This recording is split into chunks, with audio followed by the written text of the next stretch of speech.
Hey guys, back for another very rare video. I don't make as much content as I used to anymore, or a lot of things in life that are going on, so I don't make as much content. But we're going to get straight into the topic of hand today. Military. African Americans / black people in special operations. Let me try to angle this camera a little bit differently. Okay, so black people in special operations, and how come black people don't tend to go towards special operations and stuff like that. And we can kind of go back into the history of black people serving in the military. Obviously, black people have served in the Revolutionary War. In fact, we even fought on the British side, and the redcoats. They were like, "Hey, we will grant you your freedom if you fight for us." So they were actually taking some of the slaves and making them fight on the front lines. And blacks also fought on the other side. Blacks have fought during the Civil War. Blacks have fought during World War II, have fought during the Vietnam War, right? The problem is black people were denied even some of the best situations where blacks were commissioned as officers, didn't get the same respect.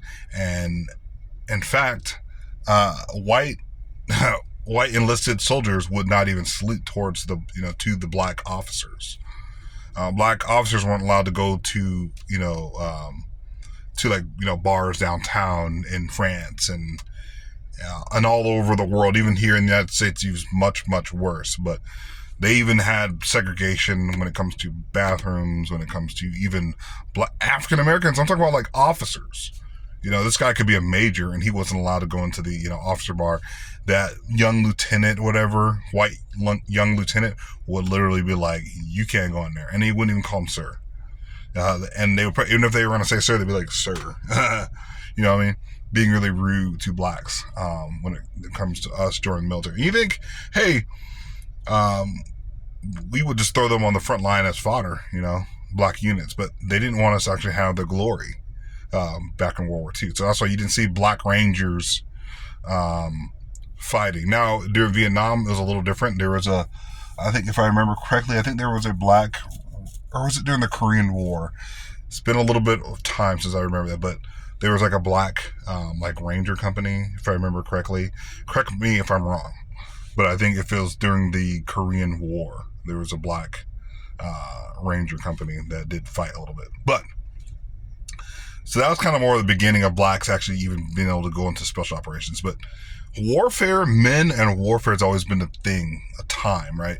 Telling stories and historical stories, of your people fighting, the Vikings fighting, your warriors, your samurai class fighting, and the lore that's created, right? If you have another group of people that are also fighting for you, and they're special, very, very special units, and they're taking all the glory, that doesn't make you look good. So why would you want them to fight in those positions? So blacks weren't, especially during I'm talking about World War II, even during Civil War. Civil War, they had black regiments and stuff during the Civil War, but once again, they're given the crappiest positions. Put them here so they could all basically become fodder, and they didn't want to talk about it. Kind of hide what blacks did. So there's even a movie about it, starring with Denzel Washington and some of those other guys fighting in the Civil War. But when it comes to black people and infantry units, yeah, those barely allowed. Special operations, yeah, good luck, right? The storming of Normandy, and some of these Duhawk, I forget the name of the cliff that they climbed. You weren't going to see any black regiments, Black Ranger Company storming the beaches of Normandy, right? And fighting against the Nazis and stuff like that. There was no Black Ranger companies. They didn't really want to see that. The lore belonged to the white people, right? They want to be the elite ones. And that's what they did, their nation. So it's been a kind of a history of blacks not really going to that level. So guess what positions we used to do? Cooks. Right, we did a lot of those positions, even to this day.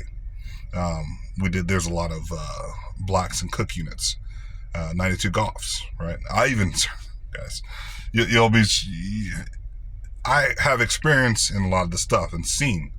But when I was in the Army, There's an update on that, hopefully very, very soon. But when I was in the Army, when I went to 92 golf school, I mean, it's like 90% black. And there's maybe only one white guy, and his wife was black. So, and he was a E7, right? So they're mostly black cooks. In fact, from what I was hearing, some of my friends, I had a couple of white friends that were cooks. They were treated like garbage. The black people, units were just treated like garbage. Anyways, so black people have not really didn't have the opportunity to achieve those things. Here's another thing. When blacks moved into the urban cities, right, during the Reconstruction period, we lived more in the urbanized environments, which means we got away from land and, planting and stuff like that because we were in the fields, right? So we weren't even doing that kind of stuff anymore. We were moving to the cities, up north to work in those areas. And I could do a part 2 of this, but so we became more slightly more industrialized, right? And we weren't really living off the land, swimming in streams, swimming in lakes, swimming in the ocean. You guys see where I'm going with this? We live more in the urbanized environments, especially during the Reconstruction period. After Civil War, we just kind of made our way into that area. So swimming and living off the land, running around in the forest, like you see white people do, has not really been a thing, since black people came from Africa. By the way, we shipped ourselves. We shipped ourselves to, or we sold ourselves to whites, by the way. Just in case you guys just think that it just started off with whites magically getting blacks. No, African tribes would actually take their own people and sell them, other neighboring tribes, and sell them, conquer and sell them, and then they bring them over here to America. But basically, you didn't really start seeing blacks going to special operations till like the Vietnam War. Rangers and stuff like that. You can see more like black rangers and here and there, but even then, still, they weren't really recognized all that much. In fact, some weren't even like the code talkers, Navajo code talkers, weren't even like recognized till like very, very recently after the World War II. So if you're a person of color, black, brown, whatever, Asian, whatever, you were not recognized. Like, sorry, military efforts, white people love war. They seem to love war a lot. Look at what's going on in our government. The UK, France, Australia, New Zealand, special operations, right? The world's best. You look at Ukraine, look at Russia. White people love war and fighting and killing each other. And then the rest of us, get sucked into it. So they've had a long time to refine their craft and say, hey, we want to develop units and develop special operations. And black people have always been kind of like, remember Muhammad Ali? They tried to force Muhammad Ali to join the military, and he was just like, no Viet Cong ever called me, certain word. Yeah, it was just never our fight. So when blacks did go over there and then come back, we were treated like complete crap, man. It was really, really bad.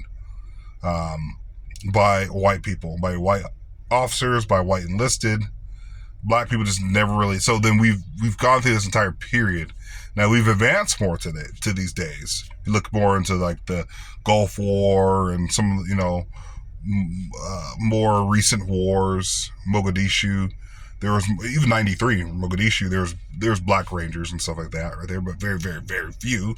You could probably count on one hand how many rangers were, with the regiment, right? So there's just not a lot of opportunity for us to be like, hey, we're just going to be swimming around in the ocean, or swimming around lakes and becoming. Now there were some Navy SEALs. If you've seen the men with green faces, there were a few black Navy SEAls. So I'm not saying there wasn't. And once again, this was during the Vietnam time. So Vietnam and forward, you started seeing more black soldiers, if you will. So, okay, you start seeing a few more of those. Now I'm going to do a part 2. This is like 9.5 minutes long, a little more than that, 10 minutes long. So we'll do another part 2 on this. But you kind of sort of see where blacks started kind of being more integrated into special operations roles.